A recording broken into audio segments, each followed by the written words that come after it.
Paper leak हुआ तो फिर आपको कैसा महसूस हो रहा था? अच्छा, जो 1 लाख रैंक आता है उसको क्या होता है? उस परिवार का ज़्यादा योगदान है या फिर कोई ऐसा शिक्षक भी है? थोड़ा सा डिप्रेशन जैसा फील हो रहा था क्योंकि ऑल इंडिया रैंक 12,242। उस समय का परीक्षा ज़्यादा बढ़िया था या दूसरी बार? जब परिवार ने पूरे तरीके से सपोर्ट किया कि आप ड्रॉप ले सकते 100% हैं। सपोर्ट किया। नमस्कार दोस्तों, जोहार। आप देख रहे हैं विचार झारखंड और मैं हूं नीरज नगरवाला। मेरे साथ मौजूद हैं आज एक ऐसे मेहमान जिन्होंने अपने क्षेत्र का नाम रोशन किया है। सबसे पहले आपको बता दें कि नीट एग्ज़ाम में जो पेपर लीक हुआ था उससे देश में एक बखेड़ा सा खड़ा हो गया है। पेपर लीक होता है तो निश्चित ही बहुत सारे स्टूडेंट्स का मेहनत व्यर्थ हो जाता है। हाँ, री एग्ज़ाम होते हैं लेकिन व्यर्थ हो जाता है। और अभी तो देश में इस तरीके का हाल बना हुआ है कि नीट एग्ज़ाम का जो पेपर लीक हुआ था उसके बाद सीजेपी प्रोटेस्ट कर रही है और उसी में साइंटिस्ट सोनम वांगचुक भी प्रोटेस्ट कर रहे हैं और वो शिक्षा मंत्री का इस्तीफा तक मांग रहे हैं। वो बातें अलग है। एक तरफ नीट एग्ज़ाम का पेपर लीक हुआ, उसके 1-1.5 महीने के बाद फिर से नीट एग्ज़ाम हुआ और उसी नीट एग्ज़ाम में हमारे साथ मौजूद व्यक्ति ये 12,242 रैंक प्राप्त करते हैं और हमारे क्षेत्र, हमारे बंसीधर नगर, हमारे जिला, राज्य का नाम रोशन करते हैं। हम इनसे इनके पढ़ाई के बारे में जानना चाहेंगे, इनके जर्नी के बारे में जानना चाहेंगे, क्या इन्होंने पढ़ाई किया, कैसे इन्होंने पढ़ाई किया और तब जाकर ये 720 में जितने भी अंक इन्होंने लाया है, हम सब इनसे भी पूछेंगे। तो सबसे पहले आपको बहुत बहुत बधाई। आप हमारे दर्शकों को अपना नाम बताइए, अपने पिताजी का नाम बताइए, आपका घर बताइए, कहाँ से आप बिलोंग करते हैं और कितना आपने अंक प्राप्त किया है। मेरा नाम हिमांशु राज चौहान है। मैं यहाँ सलसलाली का रहने वाला हूँ। मेरे पापा का नाम शैलेश कुमार सिंह है, मम्मी का नाम रिंकी सिंह है। मेरा स्कोर रहा 593, ऑल इंडिया रैंक 12,242 और मेरा 3 साल का टोटल जर्नी रहा। 2 साल 11th-12th किए, उसके बाद पहला अटैम्प्ट दिए। पहला अटैम्प्ट में क्लियर नहीं हो पाया तो फिर 1 साल और ड्रॉप लिए। उसके बाद फिर से अभी एग्ज़ाम दिए तो फिर से कैंसिल हो गया, तो उसमें भी चांस था मेरा। तो थोड़ा सा डिप्रेशन जैसा फील हो रहा था क्योंकि एग्ज़ाम कैंसिल हो गया तो थोड़ा सा होपलेस हो गए थे। तो फिर से रीनीट हुआ तो उसमें ऐसा लगा कि चांस मिला है तो थोड़ा और बेटर कर लें, तो उसमें फिर से एग्ज़ाम दिए तो अच्छा इस बार स्कोर रहा। तो जब आपने पहली बार अभी नीट का एग्ज़ाम दिया था उस समय पेपर लीक हुआ तो फिर आपको कैसा महसूस हो रहा था? उस टाइम तो बहुत बुरा महसूस हो रहा घर था। वालों का कोई प्रेशर ऐसा कुछ? नहीं, घर वालों का तो कुछ प्रेशर नहीं रहा किसी भी, मतलब 3 साल प्रिपेयर किए, 3 साल में एक बार भी किसी ने कुछ नहीं बोला। ना पापा बोले ना मम्मी बोली, कुछ किसी ने कुछ नहीं बोला। बस वो बोले कि अपना लगे रहो, करते रहो, भरोसा था सबको। तो हिमांशु, सबसे पहले आप ये बताइए कि आपकी प्रारंभिक शिक्षा कहाँ से हुई? सबसे पहले तो यहाँ पे क्लास 1 से 5 तक यहाँ पे पढ़े थे डीएवी स्कूल। डीएवी नगर में? हाँ, डीएवी नगर में। अच्छा, मैं भी उसी का छात्र था हाँ, एक हाँ। समय पे। तो फिर उसके बाद फिर हम रांची चले गए थे। रांची कहाँ से पढ़ाई कर रहे थे? रांची 10th तक पढ़े थे डीएवी नंदराज से। अच्छा। उसके बाद 11th-12th के लोयला कॉन्वेंट से। फिर उसके बाद एग्ज़ाम दिए तो एग्ज़ाम क्लियर नहीं हुआ। तो लोयला कॉन्वेंट रांची में आप पढ़ाई कर रहे थे, उसके साथ साथ आप नीट एग्ज़ाम का हाँ। तैयारी भी कर रहे थे? हाँ, हाँ। तो उसके बाद मतलब कहीं से कोचिंग भी उस समय चल रहा था? हाँ, 11th-12th में? उस टाइम कोचिंग चल रहा था, ब्रदर एकेडमी से कोचिंग कर रहे थे। अच्छा, रांची के आप सर्कुलर रोड में ब्रदर्स एकेडमी से कोचिंग कर रहे थे। हम्म। तो फिर 11th-12th के बाद आपने नीट का एक पहला अटेम्प्ट दिया। हाँ, कितने अटेम्प्ट लोग दे सकते हैं नीट का? नहीं, इसमें कोई लिमिट नहीं है, आप कितने भी अटेम्प्ट दे सकते हैं, मतलब एज कोई लिमिट नहीं है। पहला अटेम्प्ट आपने दिया तो उस समय कितना मार्क्स आप पाए थे? उस टाइम 434 नंबर आया था। 434 हाँ। नंबर।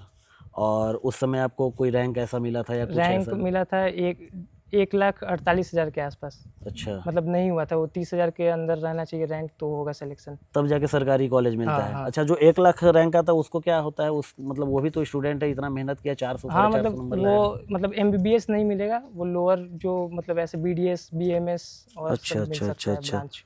तो उससे आप संतुष्ट नहीं थे? नहीं, उससे संतुष्ट नहीं थे। तो देखिए, किसी छात्र में यही होना चाहिए, एक जिद होना चाहिए। इनका 1 लाख समथिंग रैंक आया था, 450 नंबर बहुत होते हैं नीट एग्ज़ाम में अगर हम बात करें, लेकिन इनका जिद था कि नहीं भाई, सरकारी कॉलेज ही चाहिए।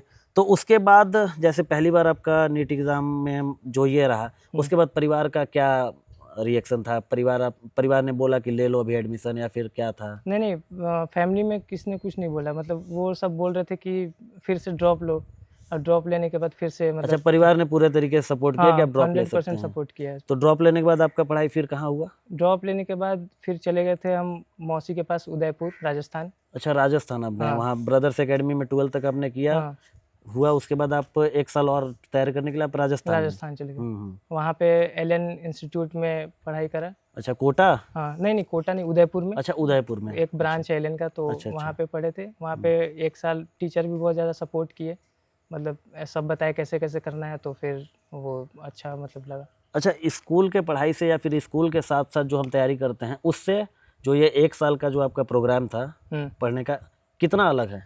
मतलब अगर स्कूल कोई बच्चा है, अगर स्कूल के साथ मैनेज करना चाहे तो कर सकता है। थोड़ा सा मुश्किल होता है स्टार्टिंग में, बहुत मतलब ऐसे परेशानी होता है, लेकिन अगर आगे धीरे धीरे प्रैक्टिस करते रहा तो हो सकता है मतलब। और अच्छा रैंक भी आता है, जो डीएवी श्यामली हो गया, और मतलब ये डीएवी बहुत सारा ऐसा है, उसमें भी होता है, अच्छा रैंक आता है वहाँ से। हमने बहुत सारी तैयारियों में कोचिंग सेंटर का बहुत जिक्र सुना है, बहुत नाम सुना है कि कोचिंग वाले करते हैं। क्या स्कूल का कोई ऐसा मेजर रोल इसमें रहता है कि स्कूल वाले भी कुछ मदद करते हैं, हाँ, या फिर स्कूल का कोई ऐसा मेजर रोल है किसी एग्जाम को क्लियर कराने में? स्कूल का रोल रहता है मतलब क्लियर कराने में। जो अच्छा स्कूल है, जैसे जेवीएम श्यामली हो गया या डीपीएस हो गया, वो सब बहुत ज़्यादा हेल्प करते हैं, ज़्यादा परेशान नहीं करते कि प्रैक्टिकल लिखो या फिर जो भी है। अच्छा, तो जब आप स्कूल में पढ़ते थे तो उस समय हॉस्टल में रहते थे, पीजी में? नहीं, उस टाइम तो मतलब रेंट पे रहते थे, रूम लेकर। खुद से हाँ। खाना पीना खुद नहीं से नहीं, बनाना? मतलब हम रहते थे, भैया रहता था और मम्मी रहते थे। अच्छा, मम्मी के साथ रहते थे। तो जब आप स्कूल में पढ़ते थे तो उस समय आपके पढ़ाई का रूटीन क्या था? उस टाइम था कि स्कूल तो जाते नहीं थे उतना, मतलब मैनेज नहीं हो पाता था, तो बस कोचिंग जाते थे। अच्छा, फिर स्कूल आप उस समय नहीं करते थे? नहीं करते थे, बहुत कम करते सप्ताह थे। में 2 दिन? हाँ, ऐसे ही जाते थे। अच्छा, अच्छा। और वो कोचिंग करते थे, और फिर अगर जो है टाइम मिला उसमें सेल्फ स्टडी करते थे। तो उस समय कुछ ऐसा क्या कारण रहा कि नंबर कम रह गए? क्या स्कूल के मैनेज स्कूल में जाने आने की वजह से? नहीं, उस टाइम क्या था कि उस मतलब 2025 से पहले जो पेपर आ रहा था वो बहुत इजी आ रहा था, मतलब अच्छा। 4-5 साल से। तो सबके माइंड में ये बैठा हुआ था कि पेपर तो इजी आएगा। अच्छा, तो आपने भी सोचा कि हाँ, हल्का ही आएगा? हाँ, तो हल्का आएगा, तो सब वही प्रैक्टिस करके गए थे, तो कोई टफ पेपर प्रैक्टिस नहीं किया था। लेकिन अचानक से टफ पेपर आया तो सब पैनिक कर गए, मतलब जो स्टेबल रहा वो तो कर लिया, लेकिन बहुत सारे बच्चे मतलब पैनिक कर गए, तो उनसे स्कोर नहीं बन पाया उतना अच्छा।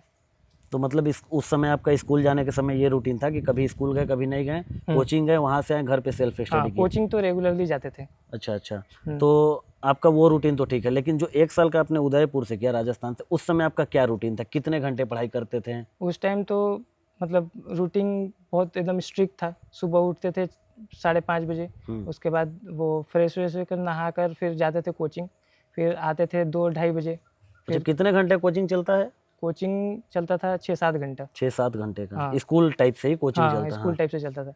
और उसके बाद आने के बाद फिर खाना वाना खाकर फिर पढ़ने बैठते थे, तो रात के 11:30-12 बजे तक पढ़ते थे लगातार। अच्छा, 11:30 बजे 12 बजे रात तक पढ़ते थे और 5:30 बजे उठ जाते थे? हाँ, 5:30 बजे उठ जाते थे। उसके बाद वही रूटीन था डेली का। मतलब एक दिन में आप मुश्किल से 6 घंटे ही सोते थे? हुँ। अच्छा, कोचिंग सेंटर का ज़्यादा रोल है इसमें आपके सक्सेस में, आपका पर्सनली सक्सेस में, या फिर आपके सेल्फ स्टडी का? नहीं, कोचिंग का तो 30% रोल, 70% सेल्फ स्टडी में है। सेल्फ स्टडी में सबसे ज़्यादा रोल है इसमें। सेल्फ स्टडी से ही हुआ है। मतलब कोचिंग से ज़्यादा सेल्फ स्टडी का रोल हाँ, है? कोचिंग तो एक मतलब ऐसे मार्क देता है कि ऐसे चलना है, वो आपको ही करना है। कोई जो ऐसी भी है। कठिनाई का सामना आपको करना पड़ा आपके इस तैयारी में, जो आप तैयारी कर रहे थे जिसका? नहीं, वहाँ पे तो कोई ऐसा कुछ नहीं हुआ। कभी ऐसा लगा कि अब मुझसे नहीं हो पाएगा? हाँ, वो तो बहुत बार अप्स एंड डाउन होता है, जो टेस्ट में जैसे मार्क्स कभी कम आ जाते कोचिंग थे। सेंटर के टेस्ट में? हाँ, कोचिंग अच्छा। सेंटर मार्क्स कम आ जाता तो पहले बहुत ज़्यादा डिमोटिवेट हो जाते थे कि नहीं हो पाएगा मेरे से, अब नहीं होगा। लेकिन फिर वो सोचते थे कि नहीं, बहुत लोग कर रहे हैं और तो हम भी कर सकते हैं, तो फिर अच्छा, आपने बताया कि आप डिमोटिवेट होते थे, तो इंसान जब थोड़े से अपने लोज में पहुंचता है, डिमोटिवेट होता है, तो उस समय आप क्या करते थे? घर वालों से बात करते थे, या फिर कोई आपको ऐसा कोई व्यक्ति था आपका पर्सनली जो मोटिवेट करता था, ऐसा क्या था? नहीं, एक मतलब घर वाले से तो बात करते थे, वो तो मोटिवेट करते ही थे। एक मेरा दोस्त भी था लास्ट ईयर, वो ऑल इंडिया रैंक 134 लाया था। आपसे पहले ला चुका था? हाँ, वो ला चुका था। अच्छा। झारखंड टॉपर बना है। अच्छा, तो अच्छा। वो एम्स दिल्ली में, तो हमेशा कॉल करके बार-बार मोटिवेट करता है कि तुमसे हो जाएगा। जिस वर्ष आपका नंबर कम आया उसी वर्ष? हाँ, उसी वर्ष। अच्छा, अच्छा। तो आप ही के साथ पढ़ता था स्कूल में? हाँ, वो कोचिंग में पढ़ता था साथ अच्छा, में, कोचिंग में ब्रदर्स पढ़ता एकेडमी था? में। अच्छा, अच्छा। हाँ। तो कहीं ना कहीं वो मोटिवेशन वहाँ से मिलते रहता था? हुँ। अच्छा, अच्छा। तो परीक्षा आप देने गए पहली बार का, जब पेपर लीक हुआ, तो उस समय परीक्षा आपने, उस समय का परीक्षा ज़्यादा बढ़िया था या दूसरी बार का? नहीं, उस टाइम का तो परीक्षा अच्छा नहीं था। अच्छा, तो कहीं ना कहीं पेपर लीक आपके लिए वरदान साबित हो गया। हाँ हाँ तो वही हम भी बता रहे हैं कि पेपर लीक बहुत सारे लोगों के लिए वरदान साबित हुआ, किसी के लिए अभिशाप भी साबित हो गया, क्योंकि पहली बार किसी का बहुत अच्छा गया, दूसरी बार में उनका सिलेक्शन नहीं हुआ। तो परीक्षा वाले दिन कैसा अनुभव रहता है? उस दिन भी कुछ ऐसा दिमाग में चलते रहता है या फिर शांत स्वभाव, क्या है शांत? नहीं, दिमाग में तो बहुत कुछ चलता है कि क्या होगा, पेपर कैसा आएगा। नहीं, लोग तो बहुत ज्यादा जो सक्सेस पाते हैं वो तो बताते हैं कि नहीं हम शांत थे, एकदम नहीं कूल नहीं, थे, लेकिन ऐसा होता नहीं है। शांत तो ऐसा होता नहीं है। वो मतलब ऐसे बहुत ज़्यादा लगता है कि क्या होगा, हर कंडीशन को देखना पड़ता है कि पेपर कैसा आएगा, एग्ज़ाम में मतलब वहाँ पे हॉल में कंडीशन कैसा रहेगा, वहाँ पे मतलब लाइट रहेगा कि नहीं रहेगा, पंखा चलेगा कि नहीं चलेगा। वो सब तो बात की प्रक्रिया है। हाँ, वो सब तो हॉल में, उस हॉल में जाने से पहले दिमाग में क्या चलता है? वो 30,000 के अंदर आना है वो चलता है, हाँ वही नंबर चलता अच्छा है। लाना वो चलता है, कि घर वालों का प्रेशर, घर वालों का मोटिवेशन, कि दोस्त नहीं, मेरा अच्छा कर लिया, वो क्या चलता मतलब है? वो सब तो सोचते नहीं थे कि दोस्त अच्छा कर लिया, घर वालों का प्रेशर, ये सब नहीं चलता। बस ये सोचते थे कि अपना बेस्ट देना है उस कंडीशन में, मतलब जितना भी बेस्ट दे सके वो देना है। तो वो थोड़ा सा ऐसे एज लेता था कि नहीं, ज़्यादा पैनिक नहीं करना है, सिर्फ दिमाग में ये चलता है कि हमको अपने से अपना अच्छा बेस्ट करना देना है। है। हाँ। अच्छा, रिजल्ट आपका आया हम्म। तो 12,242 रैंक। परिवार की प्रतिक्रिया जानने से पहले हम आपका जानना चाहेंगे कि आपको कैसा महसूस हुआ? बहुत अच्छा लगा, मतलब इतना एक्सपेक्ट नहीं कर रहे थे, लेकिन इतना आया तो बहुत खुशी हुआ। लगा कि 3 साल का मेहनत कहीं ना कहीं हाँ उतर के आया है। हाँ। परिवार का क्या रिएक्शन था? परिवार का तो बहुत ज़्यादा अच्छा, मतलब बहुत ज़्यादा ही खुश हैं सब। सबसे ज़्यादा खुश कौन था, सबसे परिवार या आप? ज़्यादा सबसे ज़्यादा तो सभी खुश हैं, मतलब कोई तो होगा इंसान जो सबसे ज़्यादा आपको मोटिवेट नहीं, करता मतलब होगा आपके लोग पापा में। हैं, दादा हैं, पापा और सबसे ज़्यादा मोटिवेट हाँ करते हाँ हैं। उनका क्या रिएक्शन था कि अब बेटा डॉक्टर बन गया? हाँ। वो तो मतलब बहुत पहले से, वो 3 साल नहीं, वो बहुत पहले से चाहते थे कि डॉक्टर बन जाए। अच्छा, क्लास 6 से ही चाहते थे कि वो डॉक्टर बने। पापा चाहते थे क्लास 6 से, और हिमांशु कब से चाहते थे? हम तो ऐसा कुछ सोचे नहीं थे, लेकिन 9th क्लास में हम सोचे थे कि डॉक्टर बनना। हाँ 9th क्लास में हम सोच लिए थे। तो 9th क्लास में थोड़ा मतलब पढ़ने का आदत डालते थे थोड़ा थोड़ा। उसके बाद 11-12 में रेगुलरली पढ़ रहे थे। तो परिवार का योगदान बहुत ज़्यादा है, पिताजी भी खुश हैं। तो परिवार का ज़्यादा योगदान है या फिर कोई ऐसा शिक्षक भी है जो आपके सपोर्ट में हमेशा रहे हों? हाँ, टीचर तो हैं, मतलब जहाँ पे भी गए हैं वहाँ टीचर बहुत ज़्यादा कि नहीं सपोर्ट ऐसे किए। टीचर जो हमेशा आपके साथ खड़े हों, उनका नाम लेना चाहें तो?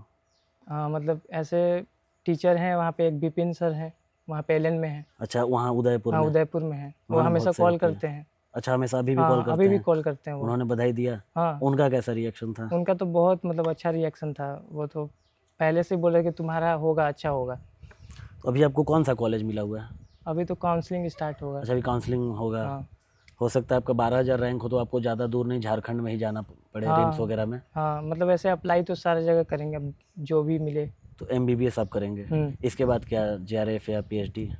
नहीं, इसके बाद तो फिर किसी चीज़ में स्पेशलिस्ट करना है, कोई भी ब्रांच। अगर कौन सा आपको ज़्यादा इंटरेस्ट लगता है किसमें? 3 ब्रांच में इंटरेस्ट है, जैसे न्यूरोलॉजी और कार्डियोलॉजी और गैस्ट्रोएंटरोलॉजी। अच्छा, तो 3 में से अगर कोई भी मिल जाए तो सही है। दिमाग में कोई ऐसा विजन क्लियर होगा ना कि इसमें जाना है तो जाना है? हाँ, न्यूरोलॉजी है। न्यूरोलॉजी में जाना हाँ चाहते हैं। तो देखिए, हिमांशु इनका नाम था, क्षेत्र में इन्होंने अपना नाम रोशन किया। 12,242 रैंक कोई आसान नहीं होता, और इस जैसे क्षेत्र के लिए बहुत ज़्यादा है। फिलहाल ये खुश हैं, परिवार इनका खुश है। न्यूरोलॉजी में डिपार्टमेंट में ये जाना चाहते हैं, मिला जुला के दिमाग के डॉक्टर बनना चाहते हैं। और अगर आपको इनकी बातें भी समझ में आई हो तो आप अपने दिमाग में भी घुसा लीजिए, क्योंकि ये अभी हमारे क्षेत्र के, हमारे ज़िला के, हमारे राज्य के नहीं बल्कि देश के बहुत सारे बच्चों के एक इंस्पिरेशन बनकर उभरेंगे। क्योंकि जिस तरीके से इन्होंने अपने मेहनत के बारे में बताया कि ये मुश्किल से 6 घंटा ही सोते थे, तो अगर आप भी अपने लाइफ में कुछ करना चाहते हैं तो जग जाइए। अब ऐसा नहीं है कि जगना है तो पूरा जगना है, कुछ सोना भी है, क्योंकि माइंड भी फ्रेश होना चाहिए। क्यों, हाँ हाँ मानते हैं कि नहीं आप इस चीज़ हाँ, को? स्लीप तो बहुत ज़्यादा इंपॉर्टेंट है। अगर स्लीप नहीं होगा अच्छा तो फिर पढ़ाई में मन नहीं लगेगा। हाँ, तो फ्रेश एकदम नींद लीजिए, उसके बाद पढ़ाई कीजिए, मेहनत कीजिए, जिस भी क्षेत्र में है उसमें मेहनत कीजिए। सफलता एक दिन आपके हाथ जरूर लगेगी, जैसे हिमांशु के हाथ लगी है। अगर आप वीडियो के यहाँ तक आ गए हैं तो वीडियो को लाइक कीजिए, कमेंट कीजिए, शेयर कीजिए। बाकी वीडियो पसंद आया हो, चैनल को पे नए हो तो चैनल को भी सब्सक्राइब कीजिए। धन्यवाद, जोहार।